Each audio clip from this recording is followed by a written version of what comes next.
भारत खंड 9 में एक बार पुनः आप सभी का स्वागत है। साथियों, एक विशेष विषय के साथ मैं आज यहाँ उपस्थित हुआ हूँ। जब ये कहा जाए कि कोई व्यक्ति जन्म के बाद मृत्यु को प्राप्त होता है, तो मृत्यु को प्राप्त होने के बाद वो यमलोक को जाता है। यमराज आते हैं और उस मृतक व्यक्ति को अपने साथ लेके जाते हैं। लेकिन साथ लेके जब जाते हैं तो शरीर नहीं जाती है, सिर्फ आत्मा जाती है। और आत्मा के साथ मन, बुद्धि, चित्त, अहंकार जाता है, अर्थ सूक्ष्म शरीर जाता है। दुनिया में यही बात प्रचलित भी है और दर्शन भी यही बात को कहते हैं, वेद भी इसी बात को कहते हैं। सनातन परंपरा में यह बात पूरी तरीके से सब लोग जानते हैं। शरीर यही रह जाता है। अभी तक दुनिया में कोई ऐसा व्यक्ति नहीं दिखाई पड़ा हो कि जो ये कहे कि मैं शरीर सहित यमराज के यहाँ जा रहा हूँ। अच्छा, मृत्यु के बाद ही यमराज के यहाँ जब जाया जाता है तो शरीर सहित तो कदाप नहीं जाया जाता। अब यहाँ मैं एक कठोपनिषद, देखिए कठोपनिषद ये कठोपनिषद है। तो ये कठोपनिषद है, गीता प्रेस गोरखपुर से है, प्रकाशक मुद्रक गीता प्रेस गोरखपुर से है। ये जो है इसमें मृत्यु के बारे में विवरण दिया गया है और पूरी की पूरी 120 श्लोक की ये कठोपनिषद है। इसको ऋषि कठ ने जो है लिखा है। इसमें नचिकेता की कहानी आती है। पूरी की पूरी कठोपनिषद में नचिकेता की ही बात बताई गई है। अब आते हैं, मैं पूरी कहानी पे मैं आ रहा हूँ। कहानी पहले मैं बोल दूं, बता दूं, उसके बाद आगे जो प्रश्न होंगे उसको भी मैं रखूंगा और आप लोगों से उत्तर भी जानना चाहूँगा। कठोपनिषद में क्या होता है कि नचिकेता होता है एक पात्र। तो नचिकेता जो है ऋषि वाजश्रवा के पुत्र थे। जो है ऋषि वाजश्रवा एक यज्ञ करते हैं। उस यज्ञ में जो है विश्वजीत यज्ञ था वो। तो विश्वजीत यज्ञ में जो है वो अपनी सारी संपत्ति का दान करते हैं। कहने का अर्थ ये था, वो कहते हैं कि मैं आध्यात्मिक क्षेत्र में प्रवेश कर रहा हूँ, अध्यात्म का आनंद लूंगा और अध्यात्म का आनंद लेने के लिए भौतिक जगत से मुझे जो है कहीं ना कहीं दूर होना पड़ेगा और इसलिए मैं अपनी सारी चीज़ों को दान कर दूंगा। लेकिन जब विश्वजीत यज्ञ संपन्न होता है उनका, तो उस समय उनके मन में लोभ उत्पन्न हो जाता है। और जब लोभ उत्पन्न होता है तो वो जो बेकार की वस्तुएं होती हैं उसका दान करते हैं। और जब दान करते हैं तो यह बात नचिकेता को अच्छी नहीं लगती। नचिकेता बालक था, 5 वर्षीय बालक था। नचिकेता कहता है कि पिताजी, सबसे कीमती चीज़ दान देने की बात आपने की थी, लेकिन आप तो कीमती चीज़ दान दे नहीं रहे हैं, बेकार की चीज़ों का दान आप कर रहे हैं। गौएं भी ऐसी दान कर रहे हैं जो दूध नहीं देती, जो खाने पीने में असहज हो गई हैं और जिनकी अवस्था जर्जर है, उनको आप दान देना चाहते हैं। खैर, इसी बात को लेकर के नचिकेता कहता है कि पिताजी, मुझे किसको आप दान देंगे। देखिए ये है प्रथम, देखिए पिता पुत्र संवाद है इसमें जो है कठोपनिषद का। इसमें आता है तत् कसमयी माँ दास्यसीत, तस् कसमयी माँ दास्यसीत, मतलब आप मुझे किसको दान देंगे। ये बात जो है अपने पिता से नचिकेता कहता है। एक बार बोलता है, 2 बार बोलता है, तीसरी बार नाराज हो जाते हैं। तो वाजश्रवा नाराज हो जाते हैं, मतलब उसका पिता जब नाराज होता है तो वो कहता है कि मैं तुम्हें मृत्यु के देवता को दान दूंगा, मतलब यमराज को दान दूंगा। जाओ, मैंने तुम्हें यमराज को दान दिया, तो मृत्यु को दान दे दिया। मतलब जीते जी अपने पुत्र की मृत्यु की बात कर रहे हैं वाजश्रवा। अब चूंकि वो यज्ञ की वेदी पर बैठे थे तो ये मन में बात आती है, बिल्कुल आएगी नचिकेता की, कि हमारे पिता ने यज्ञ की वेदी पर बैठ करके मुझे जो है यमराज को दान दिया है, तो अब तो मुझे यमराज के पास जाना है, क्योंकि पिता के संकल्पों को पूरा करना है। वो पितृभक्त था, तो वो चला जाता है यमराज के यहाँ, अनुमति लेके पिता से वो यमराज के यहाँ चला जाता है। जब यमराज के यहाँ पहुँचते हैं तो यमराज 3 दिन तक के लिए कहीं बाहर गए हुए होते हैं। लेकिन जब वापस आते हैं तो वहाँ पर एक बालक को, 5 वर्षीय बालक को अपने गेट पर लेटा बैठा हुआ देखते हैं कि वो बालक जो है बगैर खाए पिए वहाँ बैठा हुआ है। तो यमराज पूछते हैं तुम कौन हो। तो बताते हैं कि मैं नचिकेता हूँ और हमारे पिता वाजश्रवा हैं, उन्होंने विश्वजीत यज्ञ किया, उसमें मुझे उन्होंने दान दिया है और इसी दान के तहत मैं आपके पास आया हूँ। तो यमराज द्रवित होते हैं। यमराज कहते हैं कि 3 दिन तक तुम भूखे प्यासे रहे और तुम बालक हो। तो द्रवित होकर वो कहते हैं कि मैं तुमसे प्रसन्न हुआ, तुम्हारी पितृभक्ति और दृढ़ संकल्प को देख करके मैं प्रसन्न हुआ। तो कहते तुम 3 वर मुझसे मांग सकते हो। तो 3 वर की जब बात आती है तो यमराज से वो 3 वर की बात करते हैं। देखिएगा, पहला वर ये क्या मानते हैं कि ये कहते हैं, हे मृत्यु, मतलब पहला वर जब वो मांगते हैं, कहते हैं 3 वर मांगो, तो पहला वर जब मांग रहे हैं तो कह रहे हैं, देखिए ये कठोपनिषद कह रहा है कि हे मृत्यु के देवता, आप चूंकि मेरे पिता भोग विलास के प्रति आसक्त हैं, उनके अंदर लोभ है, विश्वजीत यज्ञ भी किया तो उन्होंने, उनका लोभ गया नहीं, यद्यपि वो लोभ को खत्म करने के लिए ही विश्वजीत यज्ञ किए थे। तो मैं चाहूंगा कि मेरे पिता लोभ को प्राप्त हो चुके हैं, इस वजह से आप शांत, संकल्प, प्रसन्नचित्त और क्रोध रहित हो जाए मेरे पर। तो क्रोधी भी बहुत हैं, उन्होंने क्रोध बस ही मुझे आपके पास भेजा है। तो पहली बात तो उनको भोग विलास की तमाम वस्तुएं उनको उपलब्ध हो जाएं, और जब मैं यहाँ से वापस जाऊँ तो वो मुझे पहचानने लगे, ऐसा ना हो कि मुझे ना पहचाने, उनका क्रोध शांत हो जाए, मतलब वो शांत हो जाएं, ये चीज़ें, और उनको तमाम सुख संपदा प्राप्त हो। पहला वर उन्होंने ये कहा जो है कि पहला वर है ये।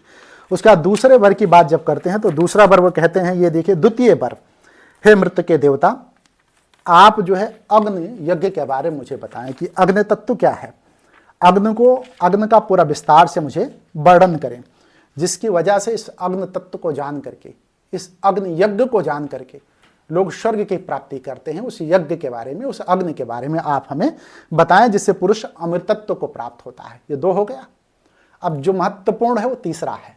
2 को तो अभी मैं यहाँ नहीं टच करूँगा कहानी पे, लेकिन तीसरे विषय को मैं यहाँ करूँगा। तीसरा देखिए, इसी में तीसरा कहते हैं कि तृतीय वर आत्म रहस्य है। ये मतलब आत्मा का रहस्य जानना चाहते हैं कि आत्मा क्या है, और सबसे बड़ा रहस्य जानना चाहते हैं कि मरे हुए मनुष्य के विषय में जो मृत्यु को प्राप्त हो जाते हैं।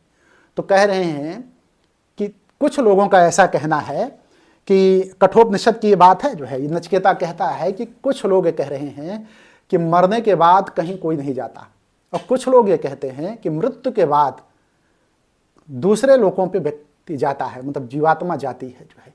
तो मृत्यु के बाद क्या होता है और कैसे कहाँ जाता है, इसके बारे में आप हमें शिक्षित कीजिए, बताइए, जिससे मैं जान सकूं। ये तीसरा वर है, मतलब मृत्यु के संबंध में उन्होंने तीसरा वर मांगा। देखिए, इस तीनों वर को मांगने के बाद तो इस पर कहते क्या है यमराज ये कहते हैं कि नचिकेता, तीसरा वर मत मांगो। इन 2 वर के बारे में मैं तुम्हें पूर्ण रूप से आश्वस्त करता हूं कि तुम्हारे दोनों वर की पूर्ति मैं करूंगा, लेकिन तीसरे वर को मत मांगो। देखिए, ये श्लोक संख्या 21 में फिर कहते हैं कठोपनिषद के कि पूर्व काल में भी इस विषय में देवताओं को संदेह हुआ था, क्योंकि ये सूक्ष्म धर्म सुगमता से जानने योग्य नहीं है। मतलब ये बड़ा कठिन विषय है, इसलिए इसको आसानी से जाना नहीं जा सकता। हे नचिकेता, तू दूसरा वर मांग ले, मुझे ना रोक, मतलब इस विषय पर मुझे मत रोक, आगे बढ़, कोई दूसरा वर मांग, मैं तेरे लिए जो चाहेगा वो वर दूंगा। मतलब जो भी चाहे तू, धन धान वैभव, पूरी पृथ्वी का साम्राज्य, तुम लंबे समय तक मृत्यु को तुम जीत सको, मतलब 100, 200, 1000, 2000 वर्ष तक तुम जीवित रह सको, ये वर मैं तुम्हें दे दूंगा, लेकिन इस वर को तू ना मांग, ऐसा ये कहते हैं जो है। तो जब इस तरह की बात कहते हैं तो नचिकेता जो है उस पर मानता नहीं। नचिकेता कहता है नहीं, मुझे तो यही वर चाहिए और इसी को मैं जानना चाहता हूँ, यही वर मुझे चाहिए जो है। तो नचिकेता जब इस बात पे जिद कर लेता है तो नचिकेता के सामने जो है यमराज झुकते हैं, और यमराज जो है मृत्यु के बारे में पूरा का पूरा वर्णन देते हैं। कठोपनिषद में यही वार्ता जो है, जो यमराज यम और नचिकेता के बीच में हुई है, इसी का पूरा वर्णन है। ये पूरी तरीके से 120 श्लोकों का ग्रंथ है कठोपनिषद। ये 120 श्लोकों में 2 अध्याय है, और 2 अध्याय में पूरा का पूरा नचिकेता के बारे में वर्णन किया गया है। अब यहाँ सबसे महत्वपूर्ण प्रश्न मैं उठाऊंगा जो है, कहानी तो बड़ी विचित्र है कि यमलोक में नचिकेता जाते हैं। अब प्रश्न ये उठता है कि जीवित व्यक्ति यमलोक को कैसे पहुंच गया, जो हमारे मन में प्रश्न आता है। अच्छा, सामान्यतः आप लोगों के मन में भी प्रश्न आएगा कि कोई भी जीवित व्यक्ति यमलोक को कैसे पहुंच जाता है। देखिए, गीता में भी इस बात का जिक्र आया हुआ है, इसका संदर्भ मैं गीता से लूंगा। गीता के दूसरे अध्याय में एक संदर्भ आता है, उसको मैं कोट कर रहा हूं यहाँ पे।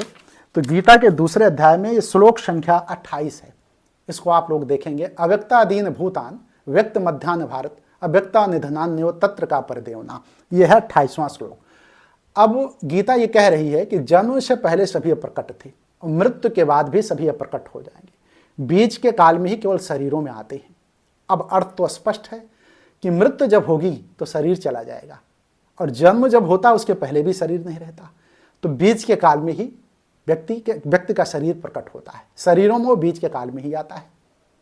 अब यहां सबसे बड़ा प्रश्न यह है कि जब नचिकेता ऊपर गए, यमलोक को गए, तो बगैर, देखिए मृत्यु का अर्थ हुआ सशरीर वो कैसे गए? जब व्यक्ति की मृत्यु होगी तभी तो शरीर छोड़ करके जाएगा, और जब शरीर छोड़ करके जाएगा तो तभी जो है मृत्युलोक की यात्रा वो कर सकता है। अभी तक ऐसा मुझे बताया गया है।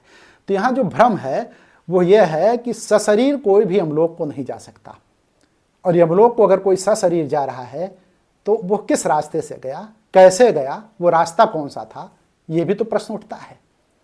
और शरीर के बारे में कहा गया है कि पंच तत्वों से बना शरीर यहीं रह जाता है, और मन बुद्धि चित्त अहंकार के साथ आत्मा जाती है। ये मैंने पहले भी बताया, अभी बता रहा हूं जो है।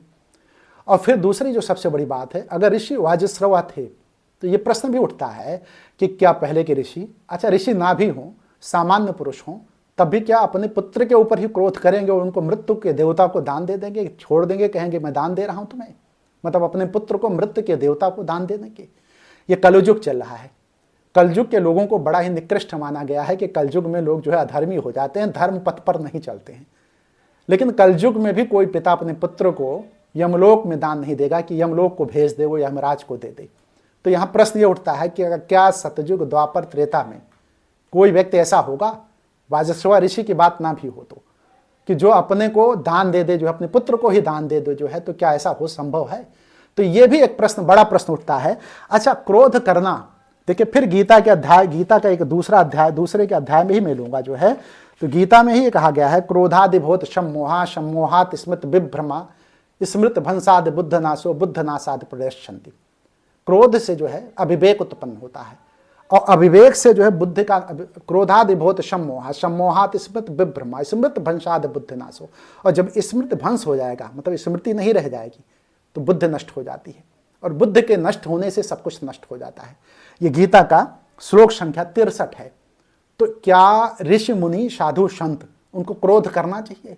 और चित्रण जब हमारे यहाँ किया जाता है, किसी भी धर्म ग्रंथ में जब आप उठाएंगे, धर्म ग्रंथों की बात मैं नहीं कर रहा हूँ, तमाम टीकाओं की बात कर रहा हूँ, धर्म ग्रंथ पवित्र हैं। प्रस्थान त्रयी की जब मैं बात करूँगा तो वह पवित्र है। प्रस्थान त्रयी का अर्थ हुआ जिसमें अर्थ गीता हो गया, उपनिषद हो गया, उपनिषदों में भी कुछ उपनिषदों को, उपनिषद जितने भी बताएंगे सब उपनिषद प्रमाणिक नहीं है। तो कुछ उपनिषद जिसको भगवान शंकराचार्य ने प्रमाणिक माना या अन्य तमाम लोगों ने प्रमाणिक माना, उन्हीं उपनिषदों की मैं बात कर रहा हूँ। और ब्रह्मसूत्र, प्रस्थान त्रयी है, इन तीनों को ही मैं पवित्र मान रहा हूँ। तो ये हमारे धर्म ग्रंथ हैं। लेकिन जो कपोल कल्पित रचनाएं हुई, उस पर तो प्रश्न उठाना लाजिम है, उसको उठाना ही पड़ेगा। इसलिए उठाना पड़ेगा कि क्रोध जो है ऋषि मुनि नहीं कर सकते। जब वो शांत हो जाते हैं तो उनके अंदर का क्रोध समाप्त हो जाता है। तो सामान्य मनुष्य को भी शिक्षा दी जाती है कि क्रोध आप ना करें।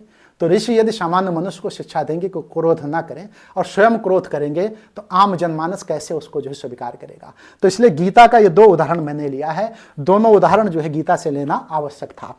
अब यहाँ सबसे बड़ा प्रश्न ये उठता है कि मैं मानता हूं कि ये सारी चीजें कोई सशरीर नहीं गया होगा, तो आखिर क्यों नहीं गया होगा, कैसे नहीं गया होगा? तो इसमें एक चीज और मैं रखना चाहूंगा, एक संदर्भ में लेना चाहूंगा। पंचतंत्र की कहानियां आती हैं, और पंचतंत्र की कहानियों में पशु पक्षियों को बोलते हुए आपने देखा होगा कि सारे पशु पक्षी बोलते थे, और वो बोलते ही नहीं थे, क्लिष्ट संस्कृत में, संस्कृत भाषा में बोलते थे, वार्तालाप करते थे, और शास्त्रों के तमाम गूढ़ बातों का वार्तालाप करते थे वो, और शास्त्रों के तमाम बातों को रखते थे, खोलते थे और लोगों को बताते थे। तो जब शास्त्रों की तमाम बातों को बोलते थे, तो इसी को हमारे यहाँ मीमांसक अर्थवाद कहा गया है। क्या कहा गया? ये देखिए, मीमांसक अर्थवाद कहा गया है। मतलब यह जो बोलते थे वास्तव में सत्य नहीं है, वो बोलते नहीं थे। कभी पशु पक्षी बोलते नहीं है, वो भी संस्कृत में बोलेंगे, ऐसा नहीं होता है। लेकिन जनमानस, सामान्य जनमानस को समझाने के लिए मीमांसक अर्थवाद का प्रयोग किया जाता था। इसका अर्थ यह है, देखिए यहाँ पे कहा गया, यस्य स्वार्थे प्रयोजनम नास्त तदर्थवादा। तो इसका अर्थ यह हुआ कि नीत कथाएं हैं, और नीत कथाओं में इस तरीके का संदर्भ मीमांसक अर्थवाद के रूप में लिया जाता है। इसलिए हो सकता है कि कठोपनिषद में ऋषि कठ ने मीमांसक अर्थवाद का प्रयोग किया हो, यह हम कन्फर्म नहीं है। लेकिन अगर ये है कि मीमांसक अर्थवाद का प्रयोग किया गया है तब तो ठीक है, और अन्यथा सशरीर कोई व्यक्ति यमलोक की यात्रा नहीं करता है, ऐसा मेरा मानना है। और ऐसा भी नहीं है कि कोई यमराज ऐसे हैं जो भैंसे पे सवार होकर के पूरी दुनिया में घूम रहे हैं। यहां भी प्रश्न उठता है। भैंसे पे सवार होकर के कोई यमराज दुनिया में नहीं घूमते। जिस यमराज को पता है कि किसकी कितनी सांसें बची हुई हैं और कौन कितनी सांसें अभी लेगा, मृत्यु कब किसकी होनी है, आंखें कितनी बार झपकेंगी, ये सब कुछ यमराज को पता है। उनके यहाँ लेखा जोखा में, उनके बही खाते में सब कुछ लिखा पढ़ा गया है। तो जिस यमराज को ये सारी चीजें पता है, भला वो भैंसे पे बैठ करके घूमेंगे? तो इस पर भी प्रश्न चिन्ह लगता है। लेकिन यहाँ पर अच्छा, ताकत इनकी इतनी है कि प्राण जब चाहे जिसकी जब चाहे हर लेंगे, उसका हरण कर लेंगे। तो उस यमराज को भैंसे पे बैठे हुए, देखिए इसका भी अर्थ ये है, जब व्यक्ति मृत्यु को प्राप्त होता है तो उस समय स्थूल शरीर का साथ सूक्ष्म शरीर छोड़ रहा होता है। मतलब सूक्ष्म शरीर स्थूल शरीर का साथ छोड़ रहा होता है। तो जब सूक्ष्म शरीर स्थूल शरीर का साथ छोड़ रहा होता है तो उस समय किसी भी व्यक्ति के अंदर, चूंकि जो भी व्यक्ति है वो जीवन भर विषय वासनाओं से घिरा हुआ होता है। ऋषि मुनि साधु संतों की बात मैं नहीं कर रहा हूँ, सामान्य मनुष्य की बात कर रहा हूँ। तो जब वो विषय वस्तुओं में घिरा होता है, विषय वासनाओं में घिरा होता है, तो वह उसको डर लगता है, उसको भय लगता है। तो वही भय यमराज है। उसी को हम भैंसे के रूप में चित्रित करते हैं, प्रतिबिंबित करते हैं कि यमराज भैंसे के रूप में हमारे सामने आ रहे हैं। क्योंकि वो जानता है कि विषय वस्तुओं से मैं दूर हट रहा हूँ, विषय वासनाओं से मैं भाग रहा हूँ, मेरा सूक्ष्म शरीर मेरा साथ छोड़ रहा है। स्थूल शरीर और सूक्ष्म शरीर दोनों जैसे ही अलग होते हैं, व्यक्ति की मृत्यु हो जाती है। उसी सूक्ष्म शरीर को लेकर के जाते हैं यमराज। तो उस समय उसी यमराज को प्रतिबिंबित किया गया है, चित्रित किया गया है कि भैंसे पर सवार होकर वो आ रहे हैं। और ना तो कोई भैंसे पर सवार होने वाला यमराज है और ना ही इस तरीके कोई मामला है, कोई बात है। तो देखिए, हम धर्म कर्म की जब बात करें तो धर्म कर्म के गूढ़ रहस्यों को, चाहे हम उपनिषदों को उठावें या हम अन्य धर्म ग्रंथों को उठावें, तो उसके गूढ़ रहस्यों को हमें समझना होगा। ये दोनों रहस्यों को हम समझ जाते हैं तो बहुत अच्छा है। तो अर्थ सिर्फ इतना है कि यम नचिकेता का संवाद हुआ था और नचिकेता को जो है मृत्यु के देवता को जो है उनके पिता वाजश्रवा ने दान कर दिया था। लेकिन प्रश्न मैंने यहाँ पे छोड़ दिया है। प्रश्नों का उत्तर मैं कमेंट बॉक्स में आप सबसे चाहूंगा।